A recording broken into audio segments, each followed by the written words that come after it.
The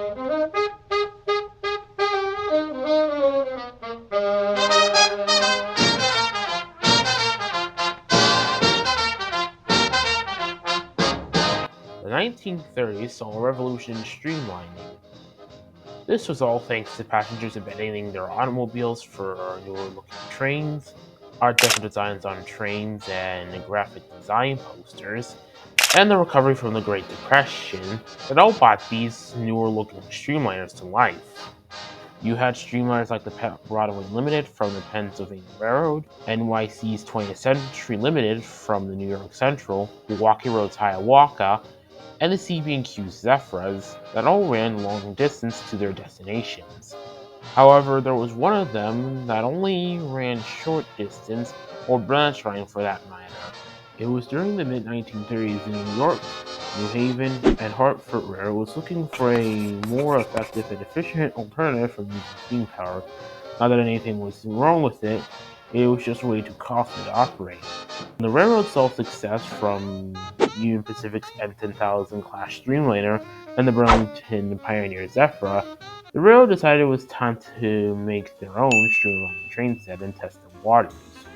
The railroad then hired an aircraft and zeppelin corporation named the Goodyear Aerofish Corporation, or simply the Goodyear Zeppelin Corporations, to build the design of the train.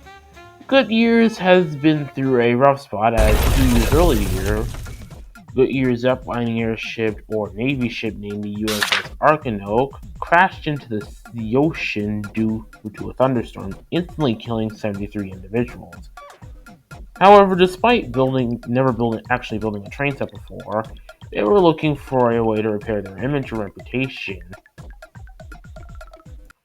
While Goodyear was building the project, the New Haven Railroad received a loan from the federal government through the Public Works Administration to purchase the train. And by early 1935, or June 1935, the train was officially ready for service.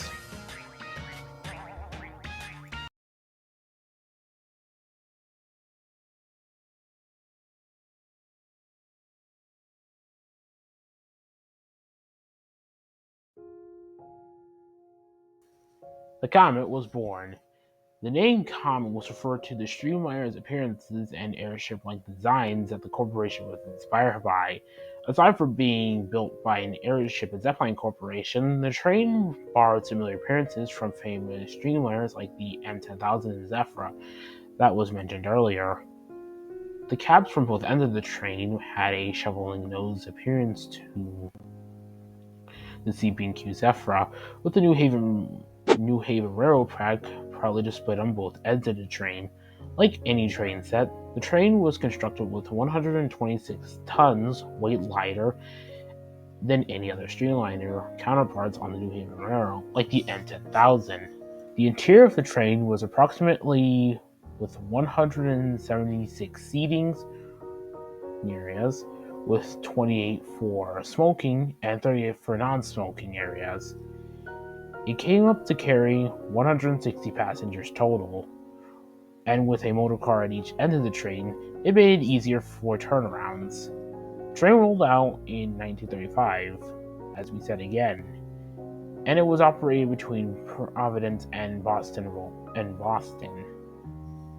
at a top speed of 95 miles an hour.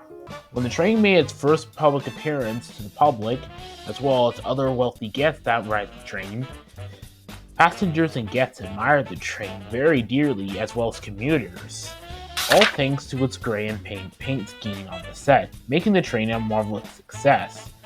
The railroad also spent a huge fortune on the advertisement, something you wouldn't see in other railroads through graphic designs, magazines, and even sometimes postcards with Art Deco design to keep people riding the train. Almost as if the train was its main attraction to the railroad. It was very successful that stations like Central Falls and Back Bay Station were added under the train.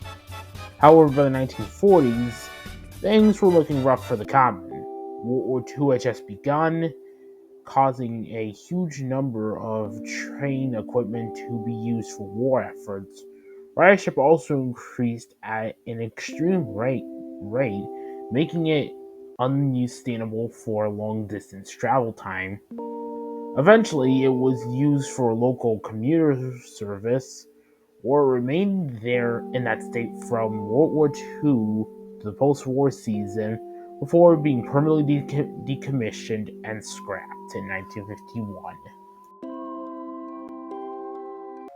To me, the Comet just seemed like a rip-off of popular streamliners in the 1930s. However, despite borrowing many similarities from the train, it seems to like a handsome and popular architect that the New Haven made, and possibly the most successful one in its history. Who knows? Maybe you could have found this thing interesting when you were traveling in the 1930s.